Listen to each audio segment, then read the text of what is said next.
안녕하십니까. 5월 24일 시황을 말씀드리겠습니다. 우크라이나 러시아 전쟁은 아직도 지속 중이고, 그리고 시간을 더 끌 수 있을 것 같아요. 그래서 너무 장기화되거나 또 더 큰 뭐 전술핵이라든지 그런 급작스러운 또 악재가 생길 가능성도 있는 가운데, 현재로서는 인플레이션이 전 세계적으로 너무 심각하기 때문에 지금 다른 거를 채취하고라도 인플레이션을, 금리 인상을, 제 개인적인 생각은 금리 인상을 미리 언론에서 얘기할 게 아니라 올릴 만큼 올린 다음에 물가를 갖다가 잡는 게 가장 우선인 것 같아요. 근데 강도가 0.5를 올려도 계속 잡히지 않을 때가 이제 글로벌 시장이 한 번 더 충격을 받을 수가 있어요. 그때 뭐 0.75를 올려야 되기 때문에, 그런 부분에 있어서는 뭐 한두 달은 두고 봐야 될 것 같습니다. 그래서 인플레이션이 전 세계적으로 심각한 가운데, 특히 유럽에서도 가장 그래도 부유한 영국 같은 경우도 지금 계란이나 유제품, 서민들이 꼭 필요한 그런 제품들이 뭐 2년 만에 60%가 오르고, 대부분의 그 젖소 사료 같은 경우를 우크라이나에서 수입을 했는데, 뭐 전쟁 원인으로 뭐 사료값이 70%가 급등을 하고, 오죽하면 영국 시민 4명 중에 1명이 식료품 상승 때문에 끼니를 거른 적이 있다. 그런 여론조사가 나왔어요. 뭐 이게 사실 여부는 정확히 모르겠지만, 이런 여론조사가 나왔다는 것만으로도 영국조차도 이렇게 심각하다, 인플레이션이. 다른 나라, 그 외에 더 심각한 나라들이 많이 있겠지만은, 그래서 가장 그래도 유럽에서 대표적인 나라인데도 이렇게 끼니를 거르는 사람이 많이 늘어날 정도로, 그래서 인플레이션에 영향을 받고 있습니다. 그러다 보니 이제 경기 침체는 계속되고 있고, 월가에서도 지금 나스닥이 뭐 70% 이상이 하락할 가능성이 있다. 또 문제는, 잠재적 문제는 또 중국에도 있어요. 중국이 가장 큰 게 지금 인구가 감소하고 있어요.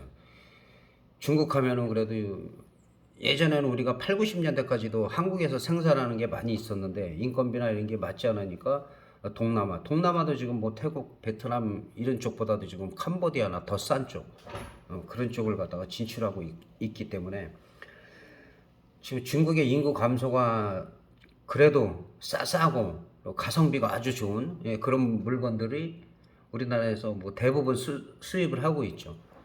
그러다 보니까 파동이 하나가 오면, 지난번에도 요소수 파동 하나 가지고 그 헐값이었던 요소수가 뭐 10배까지도 치솟는 그런 사례들이 계속 나올 수가 있다는 거죠.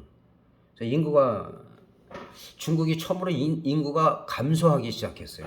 올해부터인가? 그러다 보면은 이제 인건비가 계속 올라갈 수밖에 없고, 좀 다른 어떤 대안이나 그런 제3국의 한쪽에 편중되어 있는 그런 수입이라든 그런 부분은 좀 대비를 해야 될 것 같습니다. 그래서 여러 가지 하여튼 악재에다가 글로벌 시장 경기 침체, 전쟁의 여파, 또 정권이 바뀌고 나면, 북한에서 어느 정도의 도발을 할 것이라고 제가 말씀드렸고, 뭐 지속적으로 하고 있죠. 지속적으로 하고 있는데, 그런 부분 여러 가지 하여튼 호재는 별로 없어요. 호재는 뭐가 호재냐면, 미국 시장이 급락을 하면 우리 시장이 크게 출렁이고 했던데, 그런 부분이 좀 완화가 됐어요. 완화가 되고 오히려 약간의 반등이 나올 때, 특히 파생 같은 경우는 오히려 풋옵션이 딴 때 같으면 초대박이 터져야 되는데 그런 게 많이 줄어들었고, 오히려 어느 정도 반등이 나오면 콜옵션 쪽에서 반등이 상당히 강한, 그런 예를 보여주고 있기 때문에, 만약에 금리 인상을 해서라도 물가 안정을 시킨다면 오히려 위기도 있지만, 위기도 반드시 완전히 끝난 게 아니지만은, 또 그런 호재가 단기간에 2, 3개월에도 급등을 할 수 있는 그런 여건이 있다는 거, 항상 그런 양쪽을 다 생각하시면서 주식이든 파생이든 매매를 하시는 게 좋을 것 같습니다. 미국 같은 경우는 뭐 나스닥도 그렇고 다우지수가 특이한 게 저점을 깼어요. 저점을 깨서 여기서 반등이 많이 나왔는데 저점을 완전히 깨고, 다행인 거죠. 또 항상 이런 밑거리, 이런 하락할 때 이런 밑거리가 또 반등의 강한 신호가 될 수가 있어요. 강한 반등의 신호. 여기서 양봉까지는 않았지만은 그래 밑거리가 상당히 강했기 때문에 어느 정도의 상승은 가능하다. 근데 문제는 이거죠. 계속 이게 저점을 깨면 안 돼요. 만약에 이번 저점이 깨지면 이거는 좀 좋지 않은, 우리나라 시장도 좋지 않은 영향을 미칠 수가 있어요. 우리 시장이 오히려 디커플링 되고 있죠. 근데 실제로는 주봉상을 보면 너무 많이 올라간 상태에서 너무 많이 올라간 상태에서 어느 정도 눌리는 것밖에 안 되기 때문에 미국 시장을 뭐 크게 우려하거나 그럴 상황은 아닙니다. 더 많이 떨어진다 하더라도 뭐 2만 7천, 2만 5천이 떨어진다 하더라도 오히려 기회라고 보면 되지. 근데 현재로서는 일단은 3만 대만 지지가 되면은 뭐 큰 문제는 없습니다. 그래서 일단은 미국 시장은 저점을 깼는데 밑거리를 길게 달았다. 근데 거기에 비해서는 또 우리 시장이 또 저점을 먼저 깼었는데 또 견조한 흐름을 보이고 있어요. 물론 이제 금요일 날 야간은 부분은 여기가 반영이 되지 않았기 때문에 그런 부분이 월요일 날 어느 정도 또 반영이 될 수가 있어요. 그리고 우리 같은 경우는 지금 코스피 같은 경우도 추세적으로 보면은 이 반등이 완전한 기술적 반등은 아니라라는 거. 그러니까 최소한 한 2만, 적어도 26,050이나 62 이 자리를 완전히 올라서야 돼요. 한번 올라갔다 윗꼬리 이런 식으로 윗꼬리 달면은 또 바닥 확인을 하러 가기 때문에 이 자리에서 올라온 상태에서 약간 횡보 등락을 하다가 지난번에 이 첫 번째 2700짜리로 올라가고 그래야 그 다음에 2780 이상 올라가줘야지 어느 정도 좀 안정이 될 것 같다. 안정이 되고 뭐 작년에 고점인 뭐 3100은 못 넘더라도 일단은 2700, 2780, 2800 정도 이렇게 단계적으로 올라갈 수 있는 여력은 있다는 거. 뭐 지금 이렇게 조금 강하게 나올 때는 뭐 또 올해 3000 간다. 못 가라는 건 없죠. 못 가라는 건 없지만 그렇게 너무 막연하게 얘기하는 거는 그냥 아무나 할 수 있잖아요. 뭐 2000까지 떨어질 수도 있다. 뭐 3000 갈 수가 있다. 3200 갈 수도 있다. 그런 것보다는 현실적으로 보면서 어느 단계에서 지지가 될 때 그 다음 단계를 얘기하고 하는 것이 맞습니다. 괜히 막 바람 맞는 것 같고 미리 매수해 갖고 힘들게 될 수도 있기 때문에 그 주식이나 이제 파생 부분은 순차적으로 따로 말씀드리겠습니다. 선물 같은 경우도 마찬가지죠. 선물 같은 경우도 일단은 우리가 이 저점을 깼다는 거. 그래서 금요일 날 같은 경우는 이제 이 346짜리로 올라왔는데 이게 완전한 바닥이 아니라는 게 이제 더 중요한 거예요. 왜냐하면 글로벌 시장에 악재가 많은 데다 특별히 우리나라에 호재가 없어요. 뭐 기업 실적이 월등히 좋아진다든가 이제 이런 부분들이 이제 단기적인 랠리를 할 수 있는 그런 부분인데 아직까지는 우리도 정권 교체가 이제 막 됐고 그래서 그런 부분에 대해서 국민들이 안심할 수 있는 그런 뭐 정책이라든지 성과가 나오려면은 조금 시간이 걸리지 않나. 그래서 지금은 일단은 바닥은 확인해 놓고 그래도 이런 강한 양봉들은 좀 의미가 있어요. 막연하게 그 하락해서 못 올라오고 막 지지부진하고 이때가 많이 그랬지. 이때가 지지부진하기보다는 그리고 양봉이 나오더라도 일단 양봉의 3분의 1이나 절반이 깨면은 이게 바로 올라가기는 힘들겠다라고 생각을 하는데 되는 거예요. 근데 이 양봉에서도 여기서 음봉이 나왔지만 절반을 지지했어요. 했고 여기 개파락이야 뭐 갑자기 글로벌 시장에 어떤 뭐 0.75 뭐 이런 얘기 나오고 그러면은 요새는 금리나 그런 부분에 따라서 급등락을 하기 때문에 특별하게 의미는 없어요. 그러나 이제 이렇게 갭상승한 자리를 지켜준다면은 어느 정도 또 지지가 가능하기 때문에 그런 부분 신경 쓰시면 좋을 것 같고 그리고 파생하시는 분들이 조금 계신 것 같아요. 조금씩 늘어나는 것 같은데 지금은 이제 한 350이 좀 안 되기 때문에 등 가격이 한 5점대 후반으로 보면 돼요. 그렇게 싸지는 않다 아직까지도. 뭐 딴 때는 뭐 한 6점대 넘은 경우도 있기 때문에 그런 거에 봐서는 그래서 지금은 콜옵션이든 풋옵션이든 한 2, 3일에 뭐 한 300% 정도 나오고 있기 때문에 그렇게 지금 옵션을 하시는 분들은 옵션 만기가 지나고 막 지났을 때 그때보다는 그래도 좀 변동성이 나오고 있죠. 콜옵션 같은 경우도 항상 이게 저점을 깨느냐.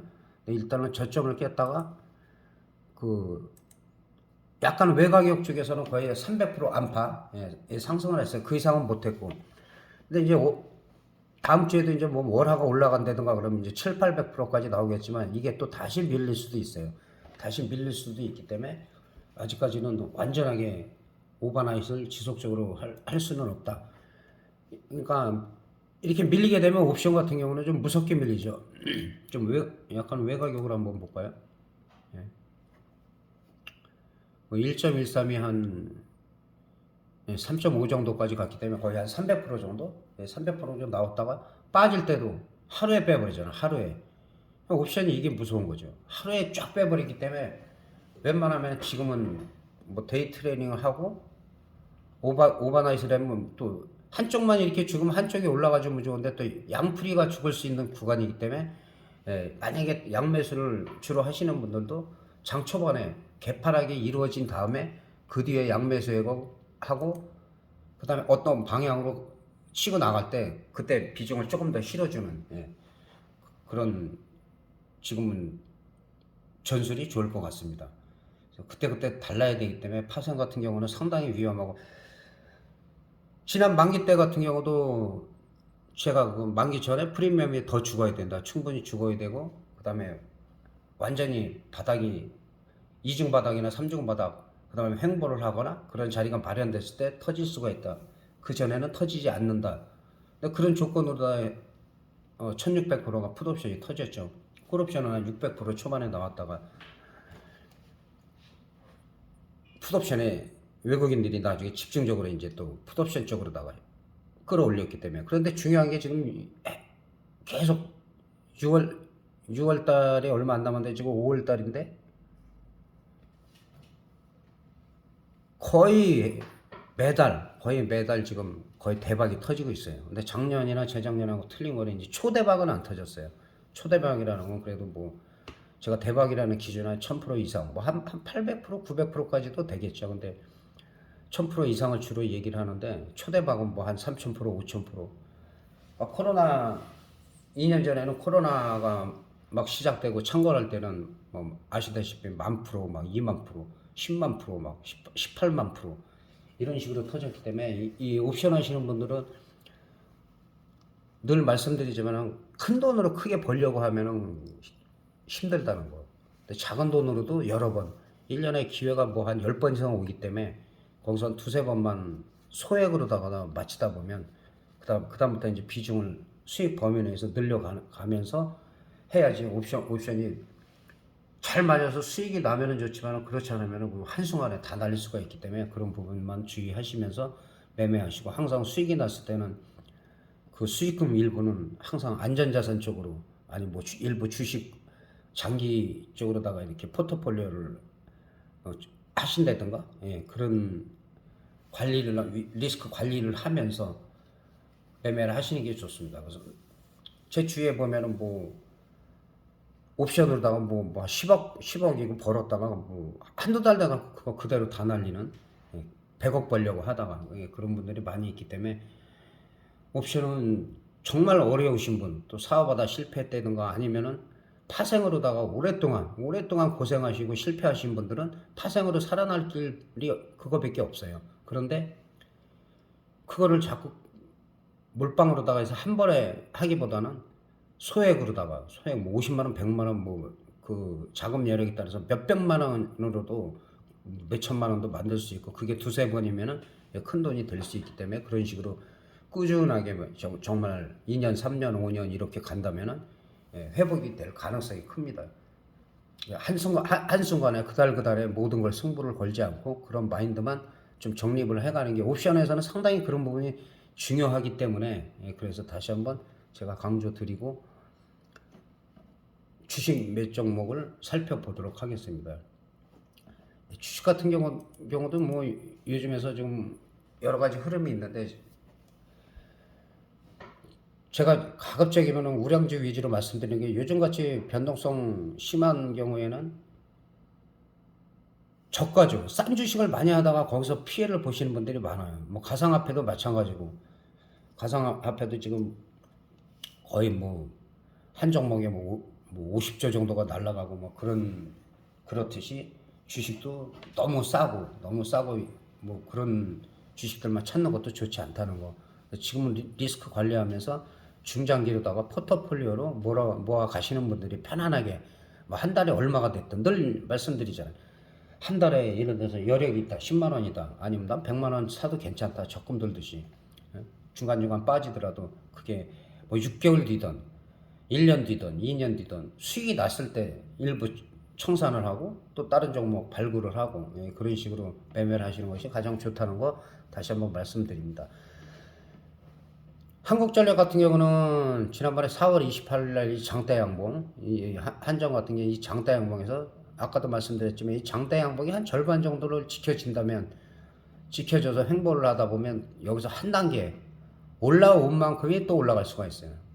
그러면 23,000원대, 23,000원대 그리고 정고점이 한 25,100원 정도 되죠. 25,100원은 이제 올해 여기를 과연 돌파하느냐, 이 자리를 돌파하고 26,000원 이상을 가느냐.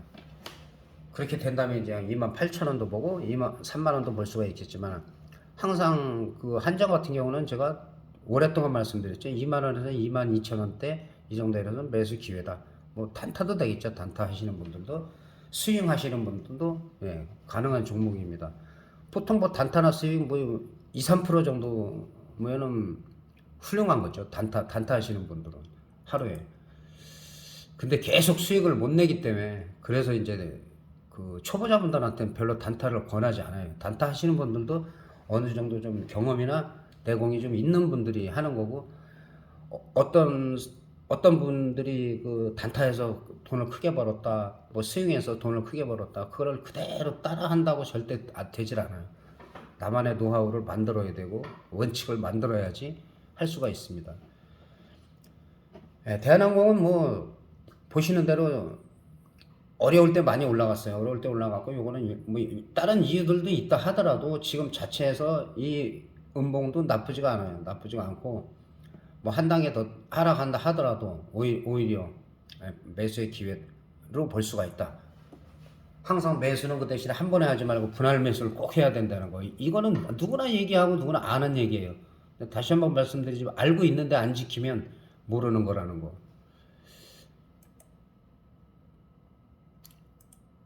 그다음에 이수화학 지난번에 이거는 말씀드린 건데 12,000원대 13,000원.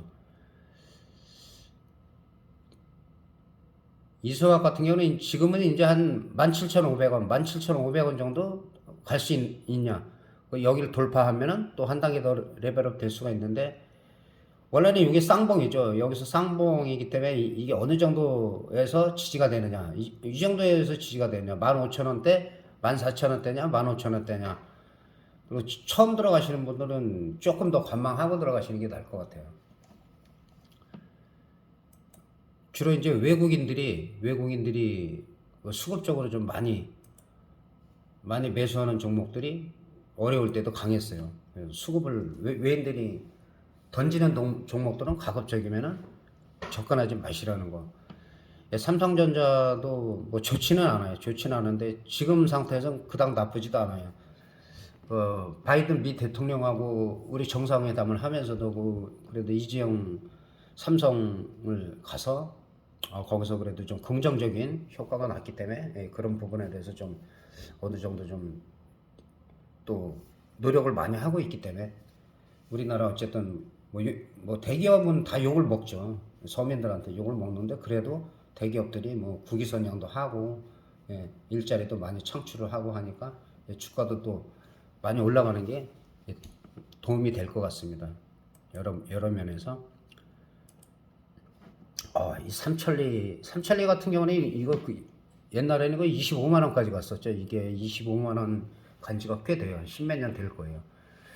그러면서 배당락이고 뭐 이런 걸 거치면서 지금 15만 5천 원 여기서 봐서는 엄청 급등한 것 같죠. 8만 원대서부터 뭐 거의 한 100% 급등한 것 같은데 이런 종목들은 한 14만 원, 14만 원까지 늘려도 괜찮아요. 바로 더 치고 갈 수도 있어요. 왜냐면 이게 25만 원까지 갔던 종목이기 때문에, 물론 중간에 뭐 감자도 하고, 다 주식이라는 거는 감자도 하고 여러 가지 뭐 액면 분할도 하고 그런 과정을 거쳐 갖고 아주 오래된 옛날하고는 큰 의미가 없다 치더라도, 그래도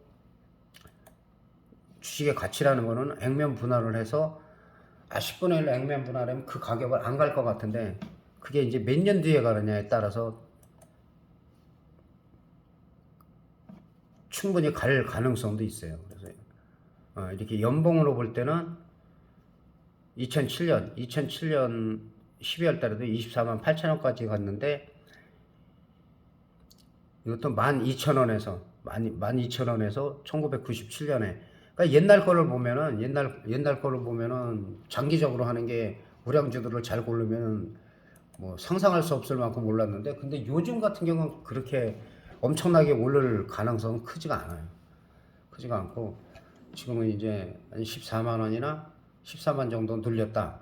눌리면은 좀 기회를 보면 될 것 같고, 지금 홀딩하고 계신 분들은 이런 종목들은 그냥 더 두고 보셔도 되겠죠.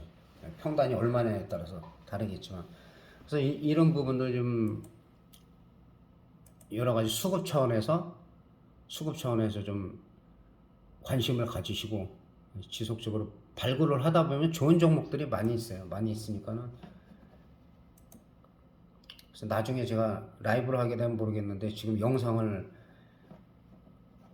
올리는 상황에서는 우량주 위주로밖에 방송을 못 드린다는 거 거듭 말씀드리고 있습니다. 가끔 문의하시는 분들이 있어갖고 말씀드리는 겁니다. 자, 이상 5월 24일 시황은 여기서 마치겠습니다. 대단히 감사합니다.